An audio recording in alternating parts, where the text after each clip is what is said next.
Hey everyone, today I'm going to be talking about society. Can we talk about like the political and economic state of the world right now? No, not that kind of society, Jaden Smith. The society I mean is Brian Usner's 1989, I was gonna say masterpiece, I don't know why. I mean, the best way I can describe this is, you pick your own adjective. Any adjective in the world would apply to this film. It's disgusting, it's scary, it's weird, it's funny. It's sexy when it wants to be. But what's that one adjective it isn't? It's, oh yeah, good.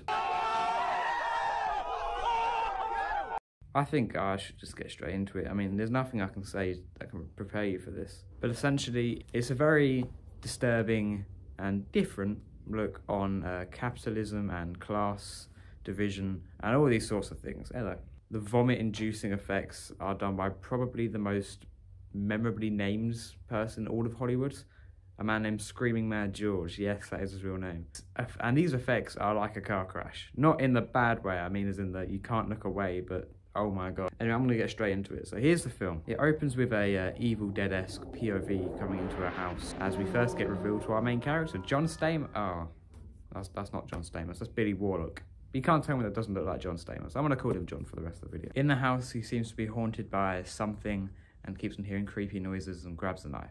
And it turns out he's actually safe at therapy, so he eases his conscience and has an apple. But here's the weird thing number one of this film, and it shows how unsubtle it is that every 5 minutes something very creepy has to pop up, making the pacing so odd.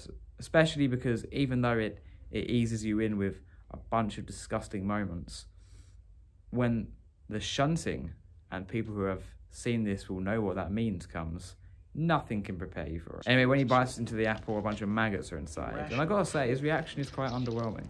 If I saw maggots inside there, I might not be here today. I'll be going to therapy because of that. Then it goes to him back in the house, but this time everything's normal. And his sister is getting ready for something, I can't remember. And she tells him to zip up the dress, of which he sees weird thing number two. See how quick they come? Her back starts to move in all sorts of strange ways. Again, very underwhelming reaction.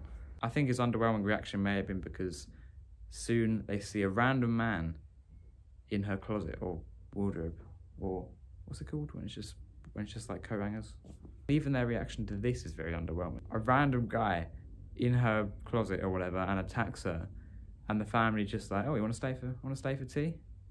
Well, he doesn't. But after this, when all the family's gathered, there's some talk about the sister coming out, and this is commonly said throughout the film that something's happening. There's some sort of inauguration into some sort of society, and it's only until the end we learn what it is. But this is the first talk with him. Anyway, John Stamos is in a debate because I guess he's running for head boy or something, or class rep. I don't even think it's ever even explained. And he notices someone in the audience, a very attractive, dark-haired woman, and she flashes him her shunt, distracting him from his argument in the debate. Anyway, next he goes back to therapy, and first thing he does is reach for an apple. Big mistake. I wouldn't be eating an apple from anywhere, worse yet back from the office. And I gotta say, this is one of the funniest moments of the whole film.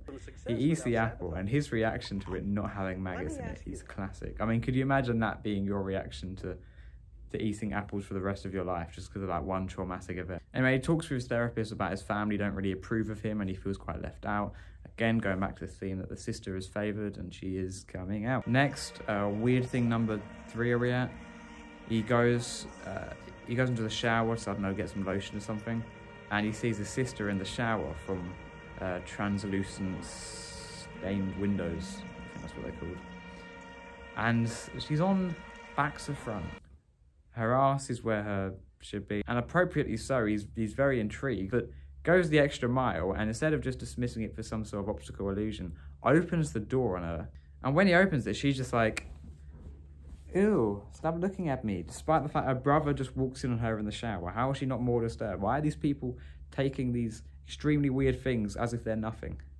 I have in my notes here, because I watched this about a month ago, that his neighbour eats slugs. I don't remember that. On the beach, his girlfriend asks John Stamos to get them invited into some sort of party, which we do see later on. They get sprayed by kids by some water guns, and John Stamos full out hunts them down, just runs after them, goes to rugby tackle them. Anyway, the hot girl from before, when he's on the floor, just having tackled all those kids, so obviously a very bad day for him, gets suntan lotion sprayed onto him by the girl, which very, very sexual imagery in there that really grossed me out. He next goes to the cool kids who his girlfriend wants to get invited to their party. As it seems, all of the cast are on the beach at this one moment. Anyway, they turn out to be really weird, like almost weirder than... Nope. Actually, you know what? They're not even that weird compared to everything in this film. Anyway, we then get another appearance from the guy who's hiding in the closet, who shows John Stamos an audio recording of his sister and the family making like weird sex noises and all this kind of stuff. And it's so gross. And again, he's such an underwhelming reaction. He's just like, oh no, that's horrible. Anyway, John is quite grossed out by this, so he goes to therapy and shows the therapist, but when he plays it, it's all different. Another one of those moments where he sees something, turns his head, and it's gone. There is then a car accident of some kind I've written down here. Again, I can't remember. It's like the neighbor eating slugs. He soon gets invited to the Fergusons, and at the party, he sees the hot girl. Now I know the name of her. Name is Clarissa, I remember. And she's acting all kinds of weird, as she always does. He goes into a tent where all the cool kids are, and there's one of the funniest confrontations I've ever seen. I want to talk to you about Blanchard and my sister Jenny. I thought they broke up. It wasn't really her type anyway. Don't be so intense.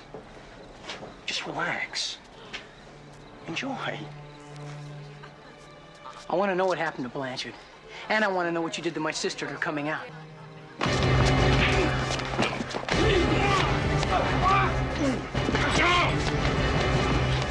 You are stupid! You make waves with me, you're gonna drown. He goes back with Clarissa to her room, and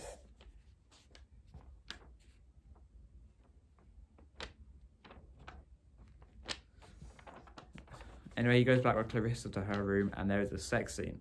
And you do not want to see a sex scene in the same film where there's this. After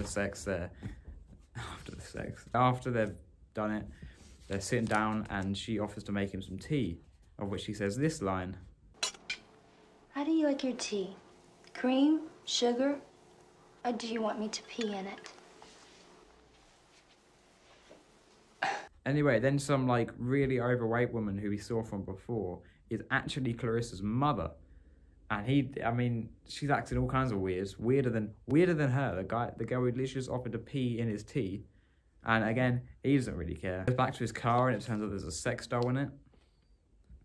Oh, and now it's the funeral of the guy who's in that car accident, because now I remember. Someone got into a car accident. I don't know who.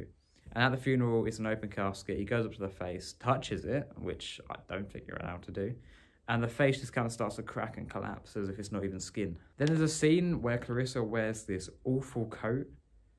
There's something about a dead body in the scene. Okay, right, I'm just going to stop here. The reason I can't remember most of what happens is, A, these notes are terrible, and this film, all you think about is the ending, so you don't really remember what happens before. Also, may I remind you, I have seen this film twice. 2 times. Some of the family members have some miscellaneous conversation about society. They literally say the word. There's a moment where Ted's family are getting very touchy with him. And not touchy like testily, like touchy. And he backs off, probably the most normal reaction he's had to anything this whole film, and says the classic line. Fuck you, butthead. At this point in the film, everybody is very sweaty. I wrote that down just because it was very noticeable. Everybody was very sweaty. I know it's America, but I think that may have been quite a clever intentional choice, because once you see the effects in the shunting, it's very moist and, just that word. It turns out Petrie, the guy from the car crash from before, is actually alive, and there was a confrontation with him at a car. He then goes back to his house, where he just faints and gets carried off in a stretcher, goes to the hospital, and when he emerges from the hospital, he's very cocky and out of character, because for some reason, he's just given up on this belief that everyone's going to exit because they actually sent him off to the hospital, didn't, kill him or something. I don't know why that would make you cocky, because they could still be evil. They did raise you for your whole life and probably took care of you. But he thinks just because I thought my family were weird, then they helped me out, they're actually all right. I hope I'm doing a good job of explaining this. I feel like I'm not. because I don't think I understood it when I watched it. Anyway, yeah, he's very out of character being this cocky.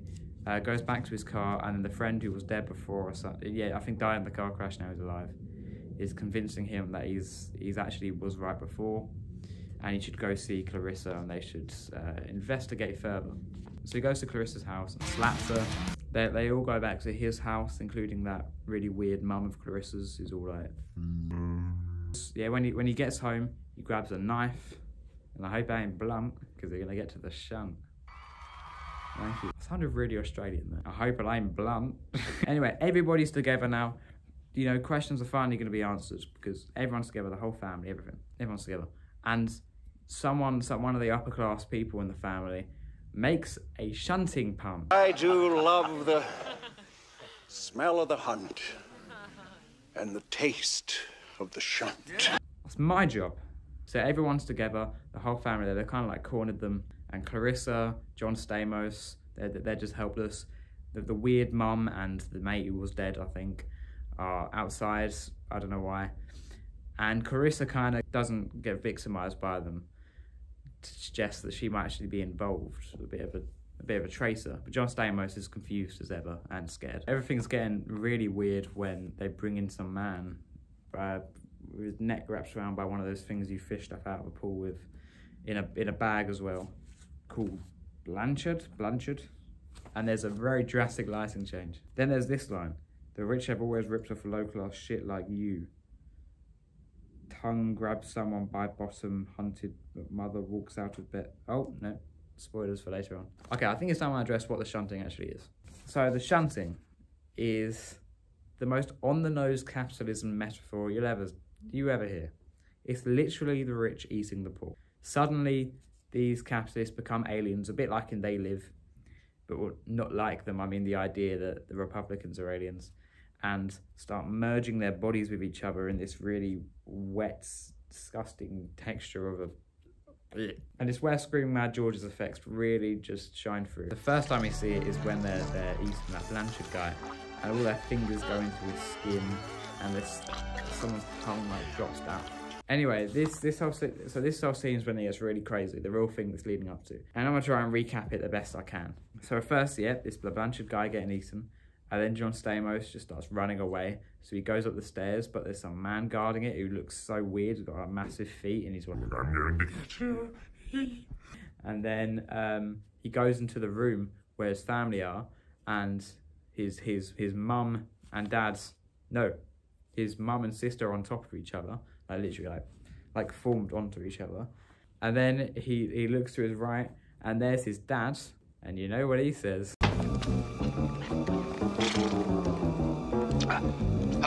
Well, son, I guess you're right.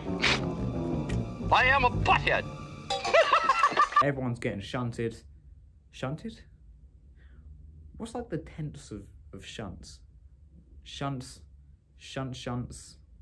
Is shunting, am shunting. I wrote down here Jabba the Hutt. I think there's some Jabba the Hutt. Oh, yep, no, there is. So I kind of forgot about the whole weird thing count that I did at the start of the video. So I'm going to put in a completely random number, you know, no correlation, just an educated guess as to what it would be. And then you see the proper look of it, where you walk in and just it's like a mosaic. It's actually kind of beautiful, but also, you know, the worst thing you'd ever look at. But it's everyone moulding together, and just like a massive, elaborate, like puzzle of human bodies going. Oof. Whilst this is happening, Petrie, I think, the guy who died before, and the weird mother, go to a policeman, tackle him down, go in police uniform, and then he walks in police uniform, hoping no one will notice him. Wait, that makes no sense, actually. Surely you just walk in and pretend to be like an upper class person. If you were walking as a policeman, purely the people who are shunting would stop because they wouldn't want to... What? I don't know. A woman eats an eyeball. There's lots of drinking. Billy saves Gert from the shunting. Gert, that's a name. It's very steamy, yes, I do remember that. And then there's a big fight between Ted Ferguson, who is the cool guy at the party. As I said before, they get invited to the Fergusons. And it's just a battle between him and Bill Whitney is his name. I'm going to call him Bill Whitney now, not John Stamos. See how long that will last. And at first, you know, John Stamos is getting his ass kicks. He's getting his butt kicks. And then, he puts John Stamos, right? The guy's normal the whole time. He's not one of these weird alien people. Puts his hands into Ted's mouth, goes to his bottom, and then pulls him completely inside out. And it's so disgusting, but kind of cool and weird. I wrote here that John Stamos bonds his hand into his balls. Oh, this moment happens, which is just quality. I mean, it's Donald the Duck. If Donald the Duck was in Cannibal Holocaust. Someone says, "You'll never get away from us." And then, oh, yes. And then John Stamos goes, "Don't count on it." Punches him, and then goes, "Butthead." And it's such a cool ending. And it's like, you actually smile a little bit, and then you remember what film you're watching, and you cry. Anyway, it ends with them finally driving away, actually escaping. And then, honestly, one of the weirdest endings ever. I mean, like, this whole thing's been weird. But this ending... Well, Dr. Cleveland, it looks as though I may have an opening in Washington next summer. Know what I mean? Mm-hmm. I want to see every film in like that. It's just funny. And then finally, the credits roll, which is probably the best image of the whole film. A black screen. That means the end.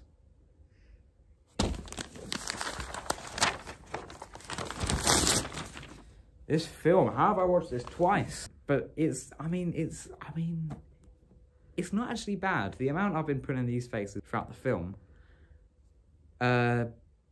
it's actually a decent film. I mean, his heart's in the right place, like his anti-capitalist message. How effectively it does it is, I mean, up to everyone. It's a bit like having an anti-war film.